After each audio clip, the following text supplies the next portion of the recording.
Hello दोस्तों, कैसे हैं आप। मैं डॉक्टर प्रदीप कुमार गौतम।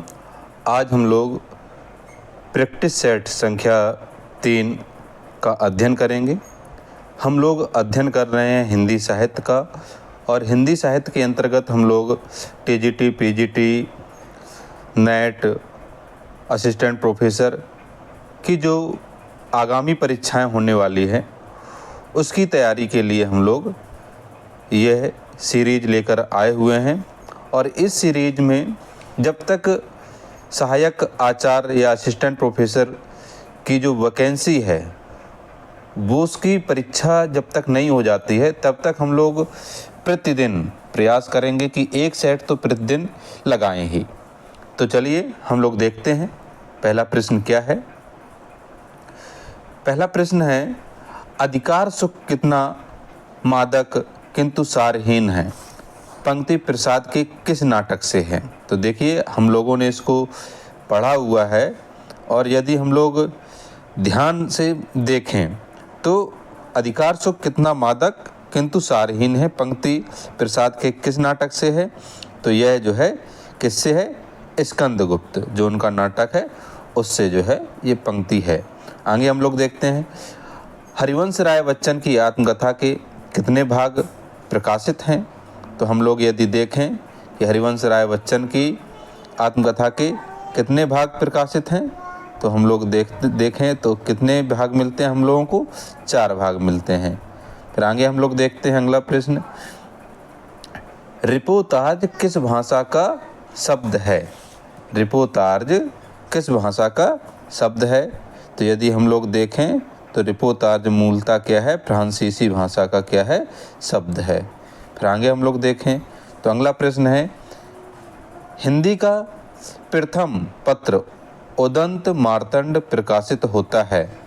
मतलब उदंत जो मार्तंड था, हिंदी का पहला जो दैनिक समाचार पत्र था, वह क्या था, मतलब किस उस रूप में, प्रारूप में प्रकाशित होता था। तो यदि हम लोग देखें तो यह मूलतः साप्ताहिक तौर पर प्रकाशित होता था। कैसा, साप्ताहिक। आगे हम लोग देखें तो अगला प्रश्न है, महावीर प्रसाद द्विवेदी सरस्वती पत्रिका के संपादक रहे।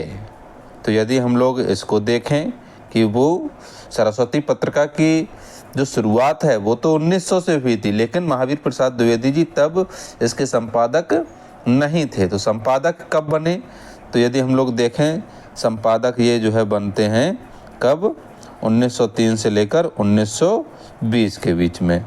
फिर हम लोग अगला प्रश्न देखते हैं। तो अगला प्रश्न है, रस सिद्धांत ग्रंथ के लेखक हैं। रस सिद्धांत ग्रंथ के लेखक हैं, तो इसके लेखक कौन हैं, इसके लेखक हैं डॉक्टर नागेंद्र। फिर अगला प्रश्न हम लोग देखते हैं। तो अगला प्रश्न है, कबीरबाज भी, कपोत भी, पपीहा भी रचनाकार हैं। तो ये बहुत ही प्रसिद्ध रचना है। अगर देखा जाए तो कबीर की आधुनिक आलोचना यदि हमें कहीं देखने को मिलती है, और कबीर के बारे में बहुत ही विस्तार पूर्वक एकदम नए दृष्टिकोण से अगर किसी ने काम किया है तो वो हैं डॉक्टर धर्मवीर जी। कौन है, डॉक्टर धर्मवीर जी। डॉक्टर धर्मवीर जी ने इन पर जो है काम बहुत ही बारीक तरीके से किया हुआ, और जिसमें पूर्व में किए गए अध्ययन जो हजारी प्रसाद द्विवेदी जी का है या और भी जितने भी साहित्यकार हुए हैं उन पर उन्होंने तीखी प्रतिक्रिया जाहिर की है। आगे हम लोग देखें तो अगला प्रश्न है, हजारी प्रसाद द्विवेदी के आलोचनात्मक ग्रंथों का सही अनुक्रम है। तो आलोचनात्मक ग्रंथों का सही अनुक्रम है। तो अगर हम लोग देखें तो सबसे पहले ये क्या लिखते हैं, सबसे पहले इन्होंने लिखा है सूर साहित्य, हिंदी साहित्य की भूमिका, कबीर, फिर हिंदी साहित्य। तो ऑप्शन संख्या बी जो है क्या हो जाएगा, सही हो जाएगा। फिर अगला प्रश्न हम लोग देखें तो अगला प्रश्न है, निठल्ले की डायरी नामक हास्य व्यंग निबंध संग्रह के लेखक हैं। तो किसके, निठल्ले की डायरी। तो निठल्ले की डायरी अगर हम लोग देखें तो इसके कौन से हो जाएंगे, बहुत ही प्रसिद्ध व्यंग्यकार हैं वो हैं हरिशंकर परसाई जी। अगला प्रश्न है, निम्नलिखित में से कौन सी व्यंग रचना हरि परसाई की नहीं है? तो यदि हम लोग देखें तो कौन सी रचना नहीं है पूछा गया है, तो यह जो है कौन सी हो जाएगी? नेताजी कहेन। ठीक है। फिर अगला प्रश्न है, स्मृति की रेखाएं रेखांकन की रचनाकार हैं। तो स्मृति की रेखाएं बहुत ही प्रसिद्ध रचना है और ये किसकी है? महादेवी वर्मा जी की। निम्न में से एक विष्णु प्रभाकर का यात्रा वृत्तांत है, मतलब विष्णु प्रभाकर जी का यात्रा वृत्तांत कौन सा है, आपको यह बताना है। तो यदि हम लोग देखेंगे तो विष्णु प्रभाकर जी का यात्रा वृत्तांत कौन सा है? वो है हंसते निर्झर दहकती भट्टी। आगे हम लोग देखें तो निम्नलिखित पंक्तियां किस प्रसिद्ध लंबी कविता से हैं? लंबी कविता से उद्धृत है। प्रतिपल परिवर्तित बिहु भेद कौशल समूह राक्षस विरुद्ध प्रत्युह क्रुद्ध कपि विषम। तो ये देखिए बहुत ही प्रसिद्ध रचनाएं हैं। अगर जिस किसी ने पढ़ा हुआ है तो वह अपने आप ही समझ जाएगा कि यह कहाँ से ले गई हैं। तो ये जो है सूर्यकांत त्रिपाठी निराला जी की जो रचना है राम की शक्ति पूजा, इससे जो है ये क्या है ली गई हैं। फिर आगे हम लोग देखें, यह मंदिर का दीप इसे नीरव जलने दो पंक्ति किसकी है? तो 14 नंबर का प्रश्न हम लोग देखें तो यह किसकी है? यह जो है आपका महादेवी वर्मा जी का है। फिर आगे हम लोग देखें, संस्कृत के किस कवि ने एको रस करुणा एवं कहकर करुण रस को रसराज घोषित किया है? तो यदि हम लोग देखें तो प्रश्न संख्या जो 15 है, तो 15 है ये किसका हो जाएगा? ये हो जाएगा मूलतः किनका? भवभूत जी का। तो इसका ऑप्शन बी सही होगा।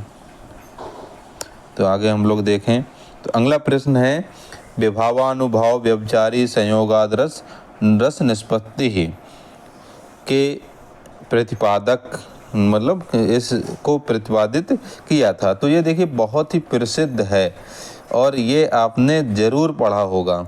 ये जो है कथन नाट्यशास्त्र के जो रचयिता हैं कौन? भरत मुनि जी, इनका है।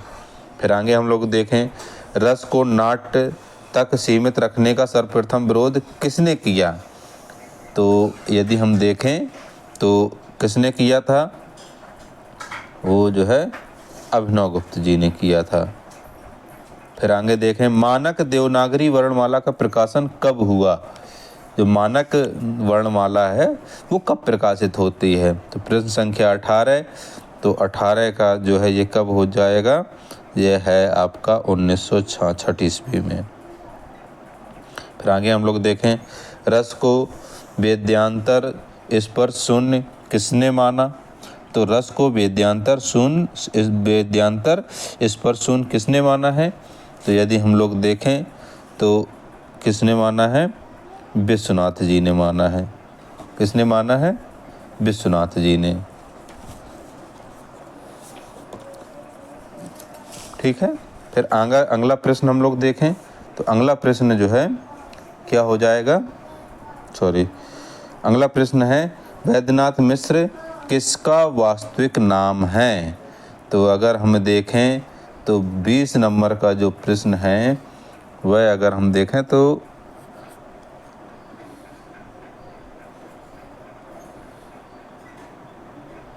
जो वैद्यनाथ मिश्र है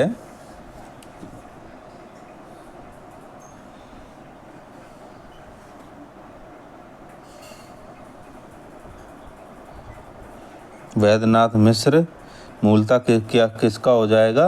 वह हो जाएंगे नागार्जुन जी। किनका नाम है? नागार्जुन जी का है। फिर अगला प्रश्न है, मुक्त छंद के प्रणेता हैं। तो मुक्त छंद के प्रणेता कौन है? बहुत अच्छे से हम लोगों ने पढ़ा हुआ है, तो ये हैं निराला जी। फिर आगे हम लोग देखें, गद्य पद मिश्रित काव्य को कहते हैं। तो गद्य पद मिश्रित काव्य को क्या कहते हैं? तो प्रश्न संख्या हम लोग 22 देख रहे हैं। तो आपका तो ये मूलतः क्या हो जाता है, देखिए खंड काव्य है नहीं, चूँकि ये नाट्य काव्य भी नहीं है। चंपू काव्य जो होता है वो क्या होता है, गद्य काव्य मिश्रित काव्य होता है। तो इसमें ऑप्शन संख्या कौन सा सही हो जाएगा, सी सही हो जाएगा। फिर अगला प्रश्न हम लोग देखें, भारतेंदु युग का कौन सा कवि पुष्ट मार्ग में दीक्षित था। भारतेंदु युग का कौन सा कवि पुष्ट मार्ग में दीक्षित था। तो हम लोग देखें तो पुष्ट मार्ग में कौन दीक्षित थे, वो थे भारतेंदु हरिश्चंद्र जी। फिर आगे हम लोग देखें, प्रगतिवाद के जन्म में किसका योगदान है। प्रगतिवाद के जन्म में किसका योगदान है, तो किसका योगदान हो जाएगा। छायावाद की रोमानियत एवं पलायनवादी प्रवृत्ति, प्रगतिशील लेखक संघ की स्थापना और मार्क्सवादी, मतलब तो इसमें ऑप्शन संख्या जो डी है वो सही हो जाएगा, क्योंकि ये तीनों ही ऑप्शन क्या हैं, सही हैं। फिर आगे हम लोग देखें तो ज्ञानाश्रय शाखा के प्रमुख संत कवि का क्या नाम है। तो देखिए ज्ञानाश्रय शाखा का जब नाम लिया जाएगा तो उसमें जो आपके महान कवि हुए हैं उनका नाम बड़ी श्रद्धा के साथ लिया जाता है, अक्खड़ स्वभाव के। आगे हम लोग देखें तो कबीरदास को वाणी का डिक्टेटर किसने कहा। बहुत ही महत्वपूर्ण प्रश्न है, क्योंकि हम लोग देखते तो हैं लेकिन हम लोगों को सबसे ज़्यादा कबीरदास जी पर काम किसने किया, हजारी प्रसाद द्विवेदी जी ने। तो कबीर जी वाणी का डिक्टेटर किसने कहा, हजारी प्रसाद द्विवेदी जी ने कहा। आगे हम लोग देखें तो रीत काल को कला काल कहने वाले इतिहासकार हैं। तो रीत काल को कला काल कहने वाले इतिहासकार हैं, तो कौन हैं, तो वह आपका